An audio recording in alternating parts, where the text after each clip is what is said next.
Good evening, everybody. Thank you for joining us, and welcome to Game Night in the Region on the Region Sports Network, streaming worldwide on the internet at facebook.com/Region Sports, RSN YouTube, regionsports.com, and IHSAATV.org. We come to you tonight from Calumet High School as Region Sports presents the 6th-ranked Wheeler Bearcats taking on the Calumet Warriors. My name is Quincy Bell. I'll have all the play-by-play action for you in tonight's game, and joining me with the color analysis is Chris Figg, back for week number 2. Chris, how you doing tonight? I am doing good. It's a little windy, a little cold out here tonight, but we're going to get on through this game. So we got a chance to see Wheeler last week. We were at their game against Gary Westside, a game they won 41-0. They looked particularly impressive in that one. Chris, what did you like out of them? So what I liked about them is they got Caleb Klimzak in a rhythm. They had him throw with anticipation. They had motion going. What I liked the most is they got Jalen Ortiz, their star running back. They got him moving, and the minute they got him moving, they started using him as a distraction, start putting him in motion, moving him around, making it so other players on Wheeler could get opportunities with the ball as well as open up that scoring opportunity. Now, Caleb Klimzak is the leading passer in the region with now 1,360 yards. Right behind him is Crown Point's Noah Ehrlich with 1,288. So those two are locked in a battle. They're very high above third place, which is Ryan Bullion of Griffith with only 1,019. It's those two that are battling it out in fourth. Klimzak currently with a 72-yard lead in that department. A guy I was very impressed with in Wheeler's last game was Jaden Ortiz. He rushed for easily over 150 yards, might have even gotten to 200.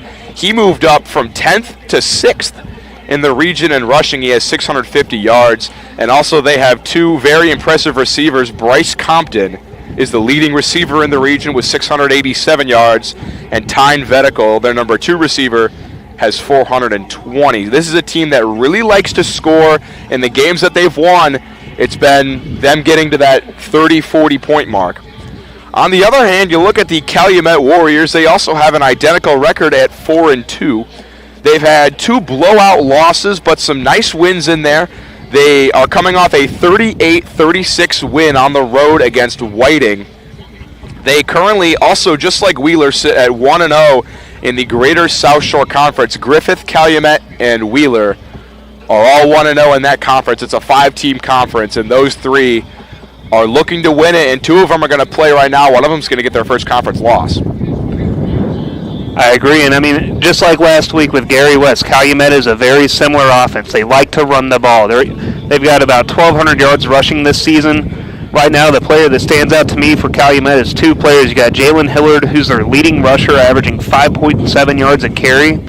But then you also got Corey Ferguson, who's playing a little Ironman action, starts both ways, leads the team in rushing touchdowns, but he's also tied for the team high in tackles on the season. So getting a lot of action on both sides of the ball, starting both ways, and that's a hard thing to do whether you're playing middle school, high school, youth league. I mean, that's a lot of time on the field. We hope you enjoy the stream tonight. We're going to have kickoff coming up next. You're watching Game Night in the Region on the Region Sports Network, the only game in town. When life keeps you busy and you can't get to the store, shop online with Strachan Van Til To Go. Our to-go service is easy to use. Register using your rewards account information, fill your virtual cart, and choose delivery or pickup. Once your order is in, our own Strachan Van Til team preps your order with care. With our to-go service, you can earn reward points and save time and money with our online coupons and weekly ad prices. Life made simple, shopping made easy. For more information or to sign up, visit shop.strachanvantil.com. Hi, I'm Crowd Company's Lantern Man. For years, I've helped your family and friends save on their car insurance. And now I've returned to rescue you from high prices. Whether you have a perfect driving record or a not-so-perfect record. Follow me to the Crowell Agency for immediate and affordable coverage. I'm your insurance superhero. Crowd Company's Insurance Professionals. Highland, Merrillville, and Michigan City.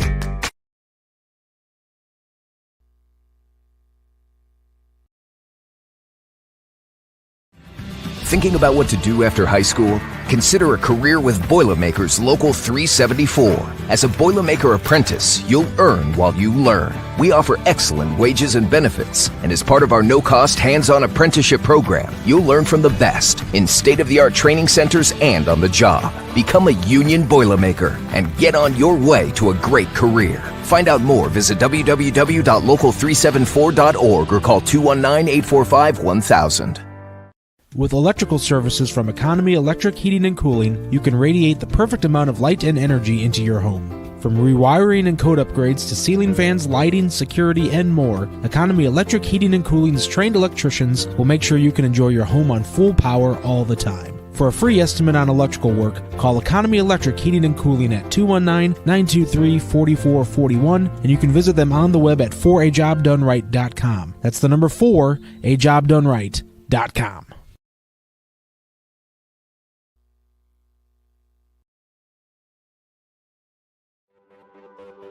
Save for a healthy tomorrow with an HSA checking account from Tech Credit Union. It's a tax-advantaged way to save and pay for healthcare expenses. You'll enjoy no setup fee, no annual fee, and easy access to funds. Plus, you'll earn a better-than-competitive dividend rate, currently at 2.27% APY. Visit techcu.org, contact any branch, or call 800-276-8324 to learn more. Tech Credit Union is federally insured by the NCUA. Rates may change without notice. Quintel Incorporated is a family-owned and operated company located in Northwest Indiana that specializes in the reconditioning, repair, and remanufacturing of heat exchangers. Since 1994, Quintel has been handling jobs of all sizes throughout the country. Equipped with the most modern technology and advanced tools, Quintel provides top-notch service. When you trust Quintel for all your needs, you'll get peace of mind and a finished job that exceeds your expectations. For more info about Quintel and the services they provide, visit quintel-inc.com. Welcome back to Game Night in the Region on the Region Sports Network. The Calumet Warriors just came out onto the field to Swag Surfin', a great intro song in my opinion. This is one of the better places in terms of, I think, hype coming from the music department, Chris, I would say. Oh, I gotta agree. Did you get a chance to watch Kirk Cousins leading a little swag surfing last night after that Thursday night football? That was a crazy matchup if you guys missed it between Atlanta and Tampa Bay. Thursday night football. Atlanta won 36-30 in overtime. We're going to have a good one here tonight, and we're going to give you the starting lineups for both teams. We're going to start with the visiting team, Wheeler, their offense. It's Caleb Klimzak, the region's leading passer at quarterback. Jaden Ortiz, the region's sixth leading rusher at running back. Your three main receivers are Bryce Compton at the X, Tyne Vetico at the Y, and David Diaz at the Z. And the offensive line from left tackle to right tackle goes Landon Good, Jake Smith Jr., Blake Tichy Sr. will play center, Mitch Kololikowski will play right guard, and Braden Olson Jr. will protect Klimzak from the right tackle spot. The defense, on the other hand, for Calumet, Javon JoJo Pop is your first D-tackle. Next to him is Larry Ferguson. Your strong defensive end is Jeremiah Henderson. Your weak defensive end is Nicholas Latham. Your will linebacker is Deontay Hathaway. Your stud is Josh Walton. And your Mac is Corey Ferguson. Your strong corner is Tavion Bishop. The weak corner is Jalen Hillard. Your deuce is Javon Lawrence. And your hawk is Eric Allen. Those are your two safeties over the top. Should be a pretty good matchup on that end. Wheeler likes to air the ball out, so these Calumet defensive backs are going to have themselves tested today. Couldn't agree more. You're going to have a lot of pressure on those defensive backs of trying to keep up with these receivers. I mean, when you've got two of the top 10 receivers in the region, you're doing something right in the passing game, and they've got to be able to keep up with them and keep them in front of them. Don't let any big plays happen like we saw last week a couple times. On the flip side, we now look at the Calumet offense. They are led by their quarterback, Jordan Pear, the 5'10", 155-pound senior. Their running back is Jalen Hillard. Smaller guy, 5'9", but he's very quick. He's a guy, sort of a Darren Sproles archetype. Your three main receivers, Javon Lawrence, will flip sides and play as the primary receiver. Eric Allen will be the Y, and Trayvon Brown will be the Z receiver. Your H-back is Corey Ferguson. Your offensive line at left tackle will be Noah Conover. At left guard will be Adriel Ponce. Your center is Michael Worlds. Your right guard is JoJo Pop, who plays both ways. And your your right tackle is Nicholas Latham. There are some big boys on this Calumet defensive line. You got 6'6", 230, 6'1", 265, 5'10", 220, 6'2", 285, and 6'2", 275. This is a very big unit up front for Calumet. I mean, definitely a big unit, and that probably leads to the rushing attack they've had all season. I mean, they're at, as I said earlier, almost 1,200 yards rushing, averaging 5.9 yards a carry and 196 yards a game. So, I mean, running behind those big boys definitely help out. I would watch out for that receiver, though. Allen, he also has 2 100-yard games on the season, averaging 58 yards a carry, or 58 yards a game and 8.7 yards a carry. So watch out for some jet sweep action from him in this game. The defense that they will go up against for Wheeler, their 2 defensive ends are Charlie Casper Sr. and Mitch Krolikowski. He will also play both ways. Your 2 tackles are Logan Bingham and Landon Good. 4 linebackers are Connor Welch, Jaden Ortiz, Colton Kingerly, and Jack Gates. Your defensive backs, David Diaz and Keegan Kuhl are on the side, and Bryce Compton and Tyne Vetical. The 2 receivers also sub in at safety. They are talented. They play both ways. I mean, definitely going to see a lot of guys playing both ways on both teams, and it's always those talented guys you got to watch out for on each side. I mean, we've seen that Compton's got that speed, so he's able to close out on wide receivers pretty fast, but we may not see a lot of passing from Calumet tonight with that big offensive line.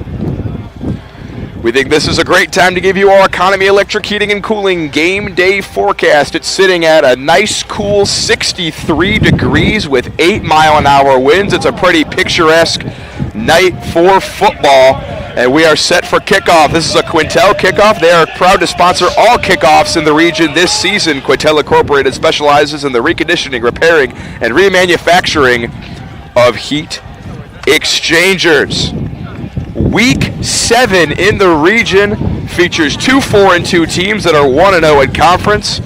One of these 2 is going to get their first blemish tonight. Wheeler won the toss and deferred. They won the toss and elected to receive last week. A little bit of a different strategy this week. Tyne Vetical, the talented receiver, does the kicking. He walks up and we're underway from Gary, Indiana. It's a squib kick fielded by Tavion Bishop. He cuts it outside, now cuts it back up the middle, and he's taken down at the 37-yard line where Jordan Pear and the Calumet offense will set up shop. I mean, that was a good job by the returner by following his blocks, finding the gap, and trying to get through. I mean, he was 1 arm tackle away from breaking that out for a pretty substantial return.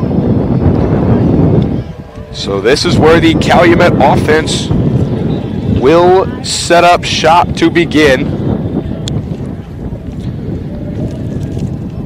Windy night, you got to imagine they're going to attack on the ground. That is their MO. They are a very run-heavy team.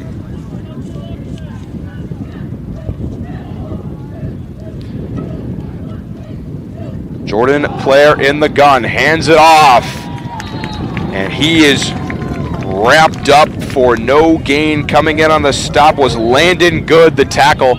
Got around his block and took him down for a loss. That was a good job by Landon by splitting the guard and tackle right there, getting into the backfield and making a play. Looks like they're lining up in almost a 3-2, 3-3-5 defense all night, so it'll be interesting to see how the run game works against this defense tonight. This is a very talented unit up front for Wheeler. They were facing Gary Westside last week, a team that almost exclusively runs the ball, and they handled those plays pretty easily. Player gets the snap, hands it off up the middle. This time, the running back breaks through for a big gain. Devane Strong Jr. with a decent carry up the middle. That'll make this 3rd down a little bit more manageable. It's going to be about 3rd and 4. And I mean, that's exactly what you want on that 2nd down play. You get yards. I mean, you started behind the line of scrimmage on the prior play, got the yards back, playing ahead of the chains right now.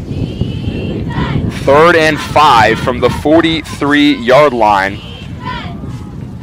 Blair has 2 receivers to the far side, 1 near side. That's another run, and they're going to be close. Right by the marker. It looks like they are going to have the first down. All first downs this season are brought to you by Four Seasons Mechanical of Maryville. And they just went back to the run, 2 easy plays, and they will move the chains. I'd look out for a play action. It's going to come soon. I mean, they're getting downhill fast. The linemen are doing a good job of getting to the second level to open up those running lanes for the running back tonight. Player in the gun. Jalen Hillard is his back. He will hand it to him, pounds it right side. He'll get to the 50 with a decent carry of about 4. And there's the first motion of the game for Allen. I mean, again, they are going to utilize him in the run game with 2 100-yard games on the season. So getting that motion early to see kind of how they're going to bite on it. Nice little inside zone action there instead of handing it off in the sweep. I mean, again, you're staying ahead of the chains right now. You get 3 yards a pop in a running offense, and can't complain about that by any means. 2nd and 7. They got 3 receivers in, 1 tight end to the far side. Player gets a snap, hands to Hillard. He finds a hole, but is tripped up, and he'll be taken down after a gain of about 2. Connor Welch got in there, grabbed an ankle, and took him down before he broke that to the second level. I mean, very good play by Connor Welch. He's the team-high leader in tackles right now for Wheeler at 35 total tackles. So, I mean, he's doing a good job on defense this year. Again, nice, good run, just running it downhill, seeing what's going to open up for later in the game for him. 3rd and 6. We've seen 5 straight run plays to start. Player going to switch it up and go with a throw. He's got his man on the slant. Breaking off a tackle is Eric Allen. He's all the way up across the 30 with a Calumet first down. And, I mean, what a play call right there. You run a play action. They're in it looked like a cover two, so they find that soft spot in the middle of the field in the zone. He's wide open after that play action. I mean, Wheeler bit on it hard, and they had everyone coming for him. Good call by Calumet on that. That's one of the advantages of being a team that's that run heavy is when you pull out the play action, more often than not, the defense is going to bite. They're now at the 28. Player gives to Hillard. He pounds it forward again for a gain of about 2 or 3. Again, following the block by that fullback, they almost move a tight end into the back, shoot him in motion just a little bit to get him in the gap and just run right behind him. I mean, as we said earlier, these are a big group of boys on that front 5. I'd keep pounding the rock behind them if you can. Yeah, this offensive line, we talked about it in the pregame. They are a big unit up front. There's a lot of size to be had up there. And this Wheeler defensive line, I think this might be their biggest test up front so far this season. Player gets the snap. Another handoff. This time Wheeler's in the backfield. Breaking through the line for the stop was Keegan Cool. And that's a big tackle for loss. We talk about this a lot with a run-heavy team. If you get behind the chains and you have to break out a distance pass, it more often than not doesn't go very well. 3rd and 12 is a lot different than 3rd and 6. No, I agree, and that was a great play by the linebacker, anticipating the snap and being able to get through the gap to cause that huge loss on the run. 3 receivers are in. Calumet's going to go through the air. Player steps up, evades the sack, but he's not going to get past the second one. Dylan Kisnevich in there for the sack, and the punting unit should be coming out for the Warriors. It'll definitely be interesting to see because they're almost in a weird situation. They're on Wheeler's 30. So, I mean, it's definitely too far for a field goal. Might see them take a delay a game just to give the punter a little bit more room. But, I mean, that was a great play by the Wheeler front 3. 7, I mean, man, I thought he was going to get that ball for a second. He was just right there. Good pocket presence by the quarterback to pull that back down and avoid a fumble. They're keeping the offense out on the field. It's 4th and 16. Player's going to get the snap. He's under duress. He's going to get taken down for a sack, and Wheeler comes up with the big turnover on downs. I mean, good play call by the defensive coordinator. He brought the house on Calumet, daring them to throw a quick pass. I mean, it's a good ideology right there. You know, it's 4th and long. Bring the pressure. I mean, you've got to throw a quick pass, and more than likely, you're not going to get the first down with that quick pass. So really great call on the blitz there. So the Bearcats will take over 1st and 10 from the 44-yard line. Halfway through this first quarter, they got 2 running backs in the game, Jaden Ortiz and Kingerly, their senior. They give it to Ortiz, running outside. He's going to get swarmed at the line. Coming in to make the stop is Jeremiah Henderson, the nose guard. Got out there and chased the speedy back Ortiz. And, I mean, that was a great job by him by wrapping up. I mean, last week we saw multiple times Ortiz break long runs or a big run because of arm tackling. So, I mean, way to wrap him up. He's a real shifty running back, and, I mean, he runs like a 250-pound running back at times. We just watched 3 guys take him down. 2nd and 8. He was able to dive forward for 2 yards on that carry. Wheeler, once again, they have 2 running backs on either side of Klimczak. Klimczak's going to keep it himself on the draw. Breaks to the outside. He has a first down. He's across the 40 where he's pushed out of bounds at the 35. And that's something we didn't see them run, I think, at all in that last game. Klimczak normally not that mobile of a quarterback, but that time just took the snap and ran it all the way out. I actually think that might have been Ortiz in a Wildcat formation. You know what? I think you're right. It looks like Klimczak's on the sideline right now. I think you're right. That was Wildcat. I just instinctively saw the quarterback run, but no, you're right about that. I thought it was Klimczak too for a second. I just saw the 2, and I was like, wow, we didn't see him run at all last week. This is interesting. They got it. So now Klimczak is in the running back spot, and Ortiz is fixing to get the snap. Ortiz gets it, and he'll run forward up the middle. Powers his blocks.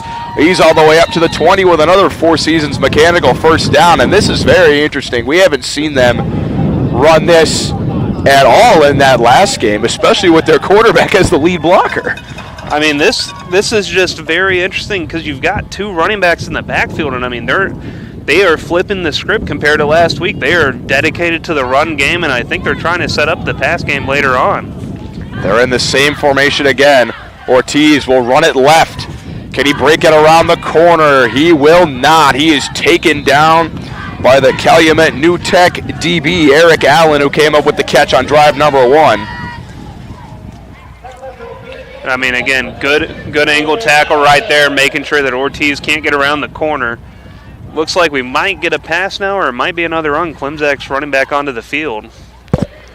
Be interesting to see kind of what Wheeler decides to do. So they had Kingerly in there. They had 3 running backs. They had Ortiz, Colton Kingerly, and their freshman Levi Murray. They ran all 3 of their running backs in the backfield at once. This time Klimczak is back in after taking a play out. He's going to hand to Ortiz. No, it's play action. Klimczak escapes a sack, rolling out, throws late. It's incomplete, and we got a flag down in the backfield. I believe it's going to be holding on the Bearcats.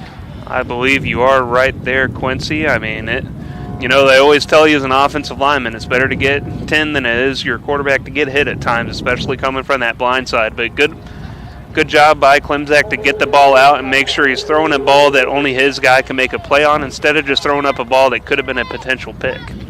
So 2nd and 8 will become 2nd and 18. And I understand what you're talking about. If your quarterback's about to get demolished, sometimes if you get beat, sometimes your only option is to hold because it's either the ref doesn't see it or a penalty, which is better than your quarterback getting blown up. Levi Murray, the freshman running back who had a great game against Westside, now subs in for Ortiz. They will fake it to him, and Klimczak will look to throw. He's back, lobs one off his back foot to the end zone, and it's incomplete. Tried to get it to Vedical over the top. And, I mean, if he gets that pass a little bit more to the left, you got Vedical wide open in the end zone. I mean, that safety was right there, but, again, Vedical is wide open. This pass game's pretty open. It looks like they're using Murray as a primary just pass blocking running back tonight to start out the game for him. 3rd and 17. Wheeler needs to get to the 10 for a first down. They're at the 27. They still have Murray in the game. The freshman running back moves to Klimczak's right. Gets the snap, fakes it with play action again. Steps up through the pocket, delivers middle, and it's incomplete. Bryce Compton had it in his chest and dropped it. And you got to count that as a break if you're Calumet. That's the leading receiver in the region. He does not drop too many of those. No, he doesn't. And every time he catches the ball, he makes an opportunity out of it. Like we said, there's a reason he is the leading receiver. It's not just the targets. I mean, it's that he makes something happen when he has the ball in his hands. But, I mean, good call by Calumet. You bring 5, and essentially you do either a man-on-man or zone coverage, and you hope that your 5 are able to get pressure on the quarterback before someone gets open. Wheeler has decided this is Four Seasons of mechanical 4-down territory. Too short to punt, too long to kick. Klimczak escapes a sack. He's rolling around in the pocket. The Warriors are after him, and they're going to force an incomplete pass. They were going to sack him if he didn't get it out in time. Joshua Walton, the DB, came in off the edge and ultimately got to Klimzek. He won't get credit for a sack, but I don't think he cares. It's a turnover on downs for the Warriors. I mean, what a stand by Calumet. It looked like Wheeler was going to start running the ball, get a touchdown real quick, and Calumet was able to bend but not break. They gave up some yards, but they were able to get that huge fourth down stop. And I mean, like you said, he didn't get the sack, but I'm sure he's happy about a hurry and letting his defensive lineman almost get him too.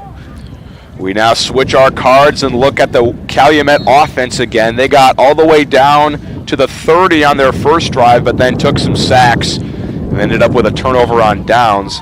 Both teams with some good stands while backed up into their own territory. Jordan Player, the quarterback, hands it off to Jalen Hillard, and he's up the middle with a huge run to the second level. He's close to a first down, and it looks like he'll have it. I mean, you could have driven a car through that hole. He had a wide open lane. There was no one near him, and I mean, he was able to get into the second level and make that run into a bigger play than it was originally. 1st and 10 now from the 39. Calumet, they are a run-dominant team if you haven't seen them this year. They love to pound the rock. They give it again to Jaden Hillard, and he's going to be tackled for no gain this time. Looks like Calumet ran almost a trap there. They had their right guard pulling, and I mean, when the only problem about running a trap or power into a three-front defense, it's almost hard to decide who you're getting. If you're going for a linebacker, or if you're going to let the defensive end come and let the guard crash him out. Yeah, if you have a linebacker crashing from that second level, and if he's coming in with speed, he can be hard to block. He's going to be hard to block, and I mean, it makes you almost question your assignment, who you're going for at that point. Especially when you got some talented linebackers, as Wheeler does. Jet Gates was in there on the stop that last play. 2nd and 11. It's another run. Hillard. This time he breaks to the second level. He's up near the 50. He's going to keep going down the sidelines to the 45 with another Four Seasons Mechanical first down. And I mean, the defense, it looked like the linebackers ran a twist at the line. And when you run that twist, sometimes you open up a split second of an alley that a running back's able to take. And great job by Calumet's running back being able to notice that, hit it full speed, and just keep going. 2 minutes left in this first quarter. Haven't really had many stoppages or timeouts. It's gone by pretty quickly. 1st and 10, Calumet from the 46. Jordan Player gets a snap, hands it off again. Hillard's through to the second level for about 5. And I'll tell you, give a lot of credit to this Calumet front. They are giving Hillard a lot of room to run. I mean, the Calumet front five is doing a great job of, just like you said, opening up these lanes and getting to that second level to make those blocks that are going to be important to break out these 4 or 5 yard runs and some of these big 20, 30 yard runs that he's had. We mentioned that Ortiz is 6th in the region in rushing. Jalen Hillard is actually 9th. They're going to come with a throw this time, and it's caught on the near side by Javon Lawrence. He got hit right near the marker. It's going to be very close on if they give it to him or not. I mean, it looks like they will. First down. That's a great throw by Player. Throw with anticipation. You have your guy on a curl route. He beats his guy on that turnaround, and the ball was right there as soon as he turned around. I mean, you can't draw that up better as a pass and catch, especially for anticipation. And, I mean, again, like we said, play action again. They set it up with the run, averaging 4 or 5 yards a carry on this drive, and then switch back to play action. 1st and 10 now from the 35. They hand it on a reverse to Eric Allen. He breaks to the corner, but he cannot get past the second level of Bearcat defenders. He's taken down for a 2-yard loss. Felt like Wheeler anticipated that sweep was almost coming. I mean, as we talked about a little bit earlier, Allen's also one of their leading rushers on Calumet just off these jet sweeps alone. So you know when you see him in motion, it's almost likely that he's going to get the ball. 2nd and 12. Yeah, a lot of teams at the high school level love to just pound it, then come with the misdirection run. And it works, I think, more times than it doesn't. That time, the Bearcat defense snuffed it out. 2nd and 12 now from the 37. Player hands it off up the middle to Hillard. And he has another respectable carry of about 6. which will make this third down a little bit more manageable. I mean, again, a great downhill run by Hillard. He's lowering his shoulder as he's getting through, bracing for that contact. And, I mean, we talked about it last week with that running back for Gary West and Ortiz. I mean, this guy's running like a power back out there.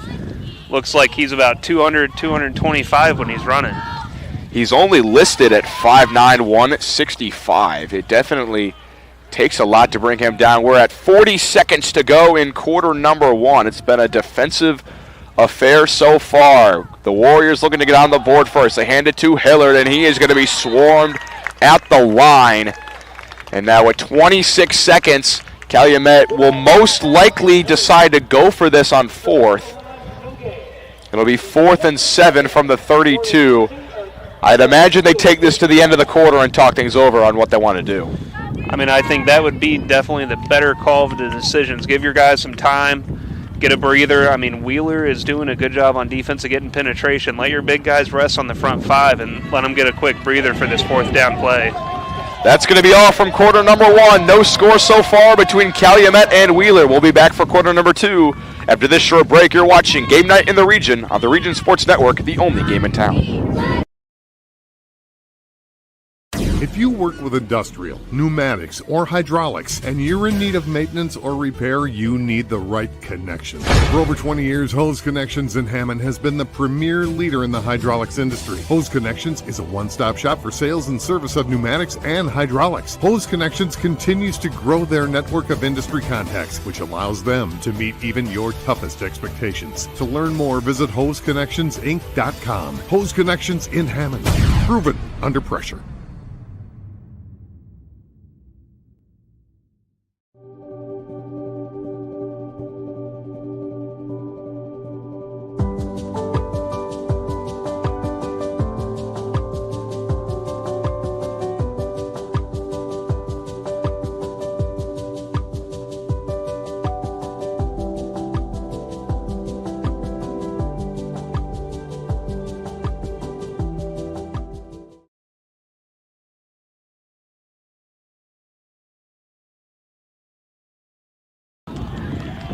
We have flags on the play, and I believe that Jordan Player with the hard count got the Bearcats to jump, so 4th and 7 is going to become 4th and 2. And, I mean, that's huge with this Calumet offense that has been able to get 3-4 yards a pop. Now you got 2 yards to go. I wonder what they're going to do. They might run it up the middle again. We'll see. That's a big game changer, especially with how well this Calumet line has been blocking. 4th and 2 from the 27. Player is going to throws it outside, and it is caught for the first by Javon Lawrence. He's breaking off tackles across the 20, and he has a Four Seasons mechanical first down. Looks like we might have some dirty laundry in the backfield, but I love the play action call. They're moving the chains, so this might not be coming back.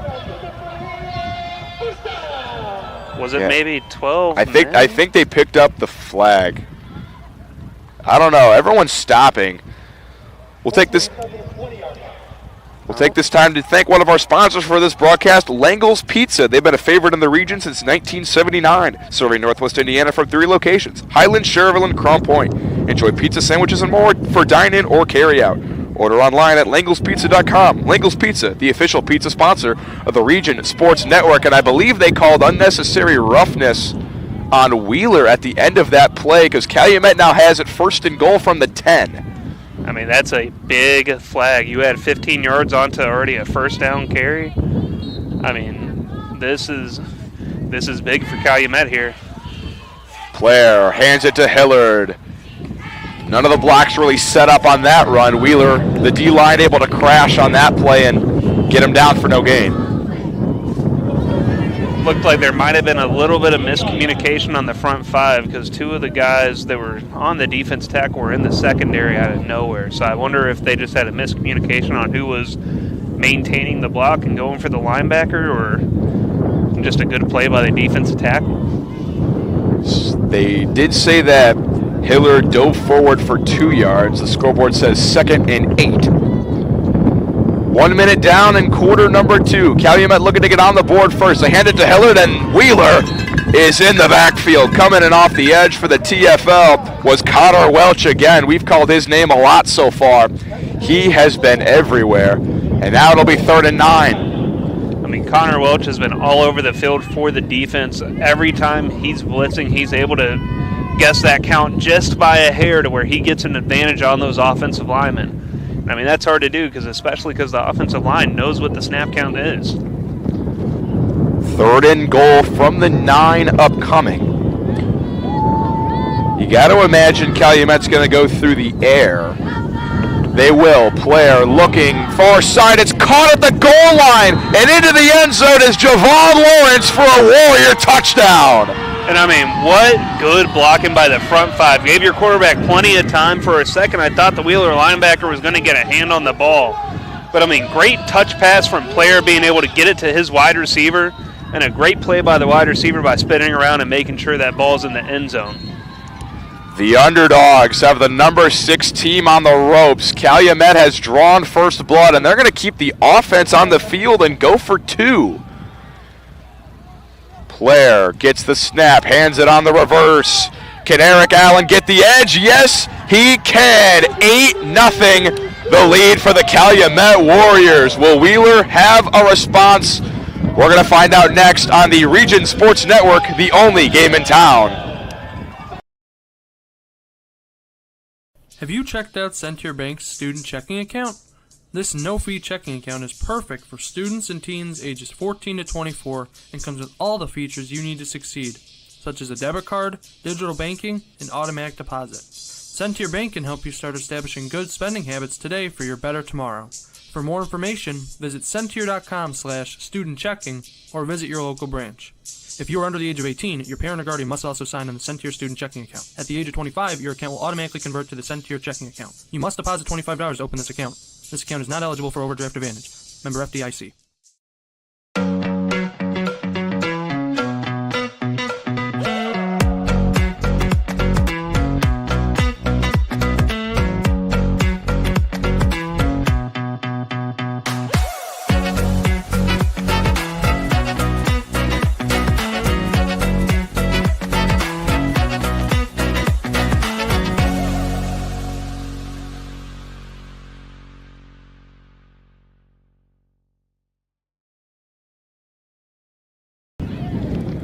Welcome back to Game Night in the Region on the Region Sports Network. Calumet currently has the lead on the 6th-ranked Wheeler Bearcats, 8-0. They scored on their last drive, and then I guess they liked their analytics. They went for 2 and got it. This kick is returned by Compton. He's around the edge, makes a cut at the 50, and he's all the way up into Warrior territory at the 41. I mean, good play by the kick team, being able to get out there and just slow him down.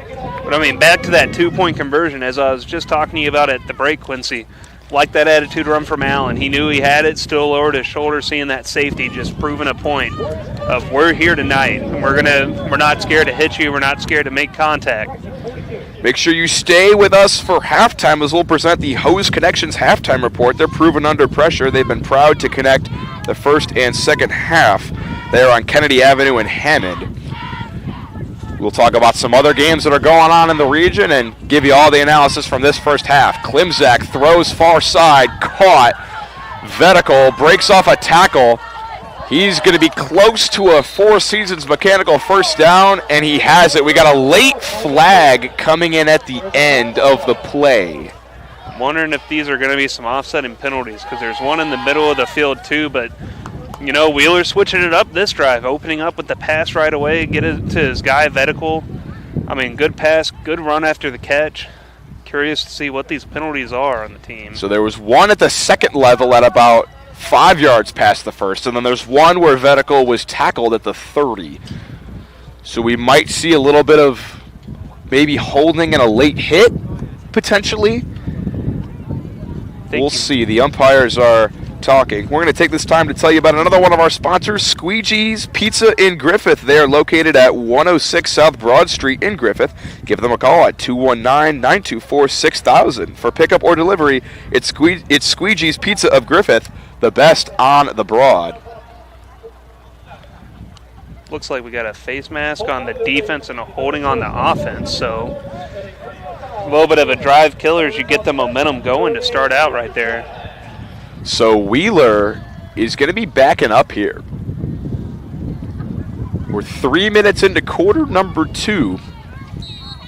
Calumet, Wheeler has been one of the best teams of the region. They're ranked on number 6. You got to think Calumet coming into this game as big underdogs. They have not wavered. They have brought the intensity on offense and defense, and they find themselves with an 8-0 lead. It looks like they're just going to run back 1st and 10 from the 42. Klimzak gets the snap, hands it to Ortiz, follows his blocks for a gain of about 3. And definitely switched it up compared to the first play we saw to that. Ortiz reading the zone right. I'm very curious to see if Wheeler sticks to the ground game again and opens up the pass game later on this drive, because both Compton and Vetical have been pretty open out there so far.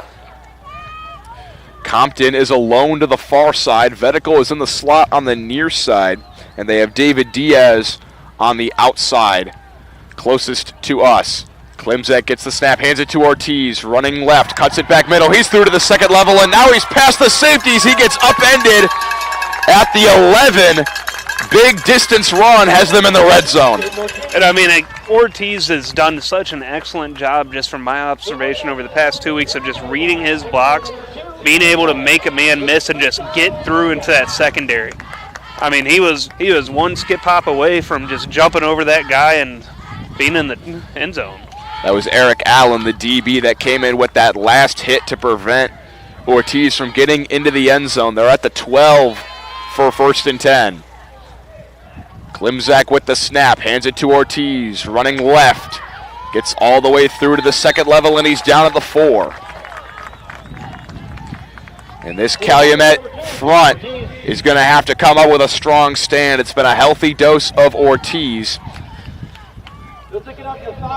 Wheeler now is going to rotate Levi Murray in there with him. That was a guy who we called a lot in that game against Westside. Even when the game was still kind of within reach, they were rotating that freshman running back in there on misdirection plays, and they have him in with Ortiz on this play. 2nd and goal from the 4. Klimzak with the snap. It will be Ortiz running right, cuts it back. He is swarmed at the goal line, and he is going to be about a yard short. And what a good stand by that Calumet front line. They were able to stop Ortiz. I would not be shocked if you see Wheeler decide to throw Ortiz in a motion and use that misdirection, as we said, and have Murray just run it in. They used Murray as a blocker there on a little zone split. Let's see if they actually use him as a little distraction this time around. They got Compton alone to the far side, 2 tight ends and 2 running backs. Klimzak with the snap, hands to Ortiz, and he is in standing. Touchdown Bearcats, and that's a big response. That is a huge response. You had to drive down the field, score after Calumet just came out at the start of the second quarter and scored right away. Good job by Wheeler getting back on the other end. But, it looked like they just ran power straight twice in a row, saying, you know what, we're going to run. Find a way to stop it. So Calumet went with sort of the Oregon tactic from the 2010s, go for 2 on the first play to sort of offset the score. We got flags on this extra point from Vetical. The point I was trying to make, though, is Oregon would go for 2 when they scored first, back when they had Marcus Mariota, Chip Kelly as head coach. That whole team, they would make national titles every other year, but they would go for 2 after their first score, to where teams would either be scared to go for 2 if they were to tie it up, or they would go for 2, maybe not get it. And if you can offset that by 1 a little bit, 1 point's all you eventually need to win. Wheeler got called for a false start on that kick, so they're not going to take the bait. They're going to just cut this to a 1-possession game, or cut it to a 1-point game in the first quarter.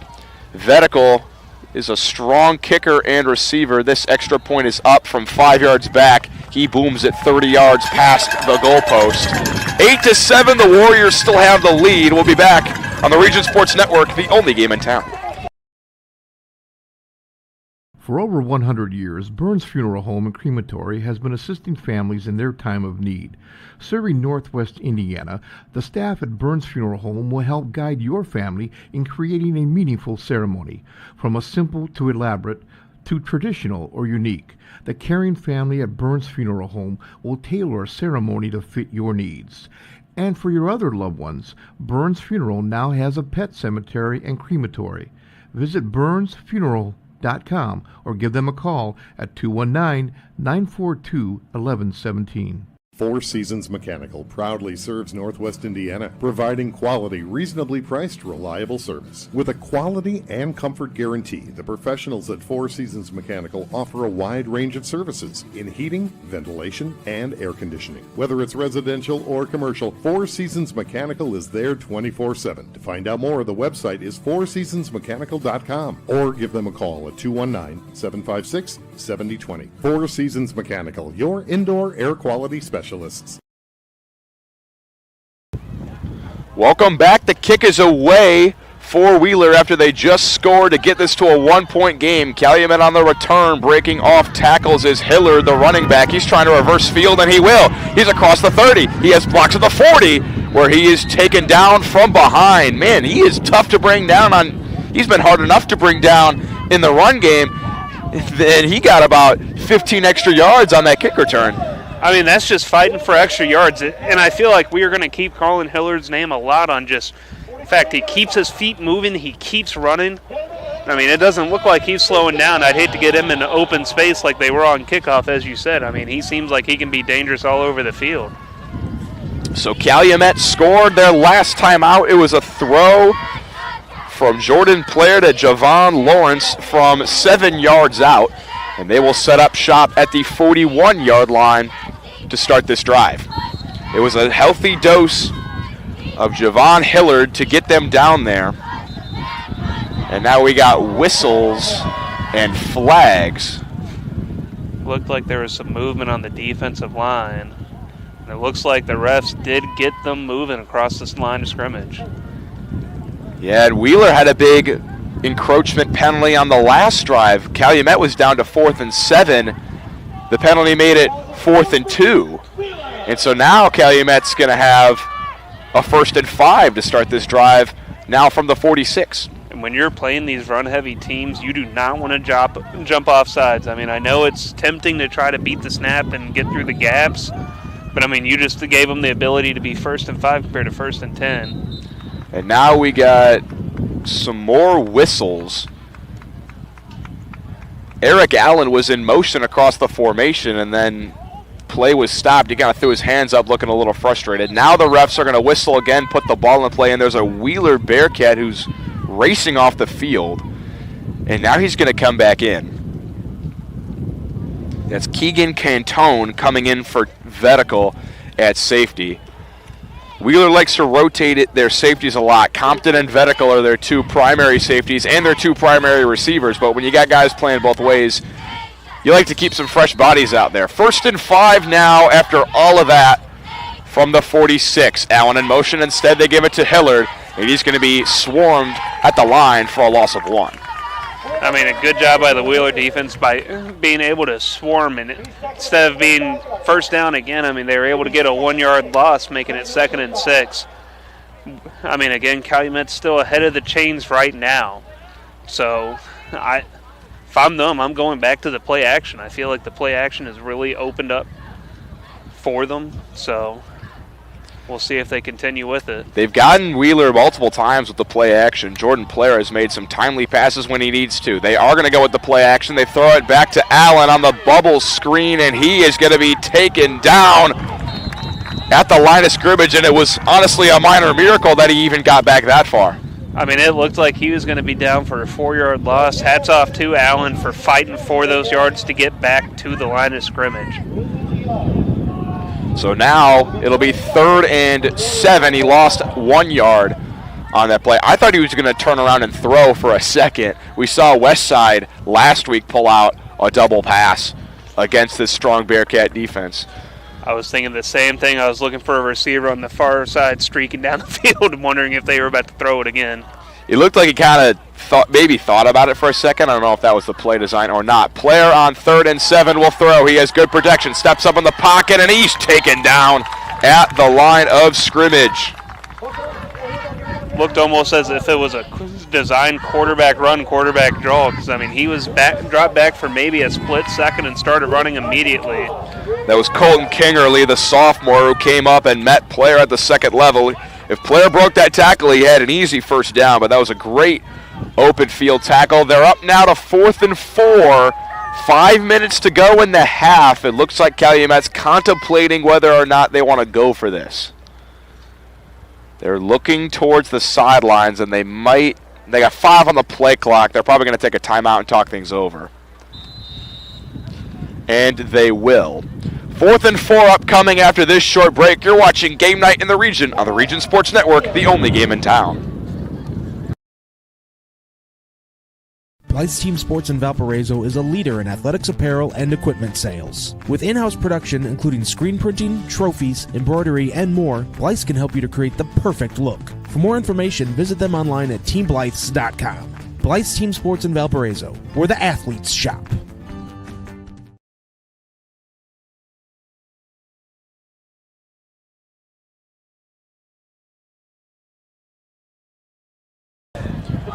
Welcome back to Game Night in the Region on the Region Sports Network. Calumet's going to keep the offense on the field. They've decided that this is Four Seasons Mechanical, 4-down territory. Four Seasons Mechanical, your Northwest Indiana heating and air conditioning specialists. Looks like actually they might be going with a pooch punt. They got Joshua Walton, their free safety back there. And it looks like they are going to punt. Compton is back to receive with vertical for Wheeler. It looked like he was about to set up under center, but Calumet will kick this away and try to pin the Bearcats deep. High snap, one-handed catch by Walton, and he gets it away. It's a low rolling kick to the 40. And it will sit down at the 36, and that was a pretty impressive catch there by Walton, the DB and free safety. You know, if that gets past him and rolls to the 20, we're talking about a different story. That's honestly, if you think about it, that's a 50-yard catch right there. Oh, 100%. And I mean, last week at the Westside game, we had a little miscue with the punt snap, and we saw that happen to Westside, where Wheeler ended up being on, I think they're 15 or 20 after it. So Wheeler will now set up for 1st and 10 from the 36. Caleb Klimzak, the quarterback, has 3 receivers far side. They give it on a mixed direction handoff to Ortiz, and he has a lot of room to run up the near sidelines. He's across the 50, out of bounds with a first down. I mean, that's a great pulling by the right guard right there. A little power move. Was able to kick out the defensive end and open up that lane on that outside power for Ortiz. 4:30 to go in half number 1. Calumet leads it 8-7. Bit of an unconventional score. They went for 2 after their first touchdown. They got it. Wheeler elected to just kick the extra point after their touchdown. This snap is fumbled by Klimzak. He's going to have to keep it himself, and he has room to run. He's across the 40, and he slides down close to the first down. They're going to say he's short. I mean, definitely a great play by Klimzak, able to get out and run.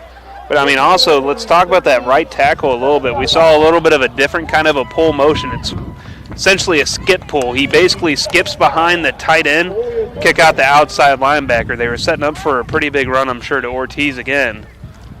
That's Mitchell Krolikorski protecting the right side for Klimzak, and also managing to open up those big gaps for Ortiz, their running back.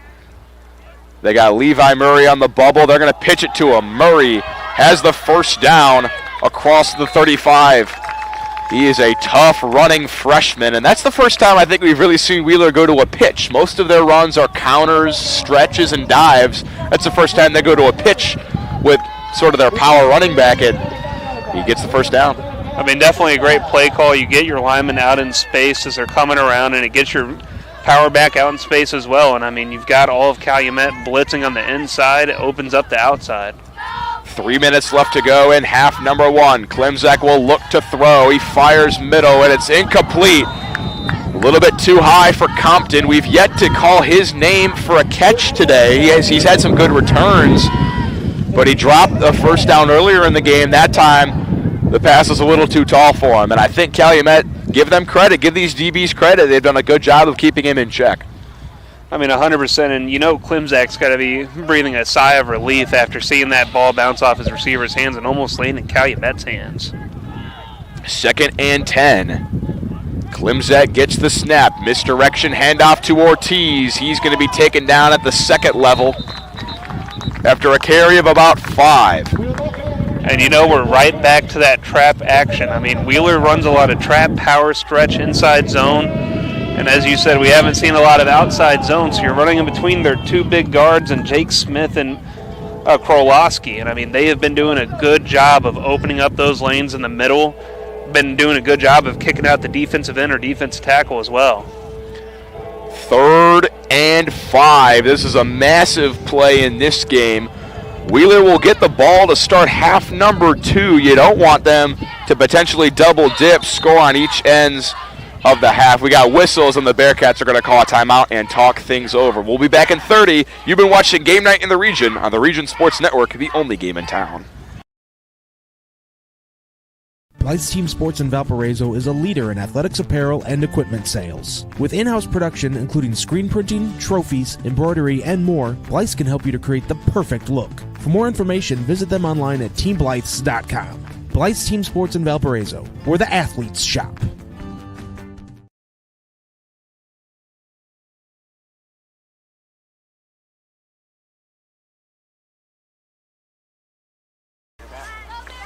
Welcome back to Game Night in the Region on the Region Sports Network. 3rd and 5 from the 30 for the Wheeler Bearcats. And this is sort of in that range where it's too short to punt, too far to kick. So if they don't get this here, I'd imagine they'll keep the offense on the field for 4th. I completely agree, but it's all going to depend too. If they get tackled for a big loss, I think they're going to have to bring out the punter. Even if you risk a touchback, you would rather have the Calumet take back over on the 20 compared to 40 or 30. They're stacking the line. This is looking like a healthy dose of Jaden Ortiz. And they are not going to give it to him. It's play action. They throw it to Vedical on the flat. He's got it around the corner for a first down. Fooled me. I thought for sure they were going to go to Ortiz, but instead they get a little misdirection. They get Vedical out to the flat, and he had some room to run for the first down. We're now at 2 minutes to go in the quarter, or in the half. Make sure you stay for the Hose Connections halftime report. Hose Connections in Hammond, proud to connect the first and second half of all games on the Region Sports Network. Klimzak in the gun has 3 receivers, 2 near side, 1 far side. We got whistles, and I believe the Bearcats moved a little early. I think they were trying to just get a head start on opening up those lanes for Ortiz again for another big run, man. They are loving getting their running back out there in space, and I'm sure he's loving all that space out there.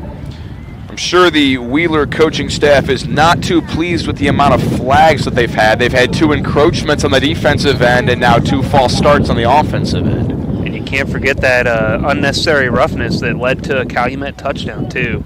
A lot of big penalties in big situations. 1st and 15 from the 27, minute 38. I think this could potentially be the last drive of the half. Klimzak sends Murray in motion. He'll look to throw. Over the middle, it's caught. Vedical breaks alpha tackle. He's trying to get to the outside. He breaks off another tackle. He cuts up inside at the 10, and he's down at the 7-yard line with a big first down.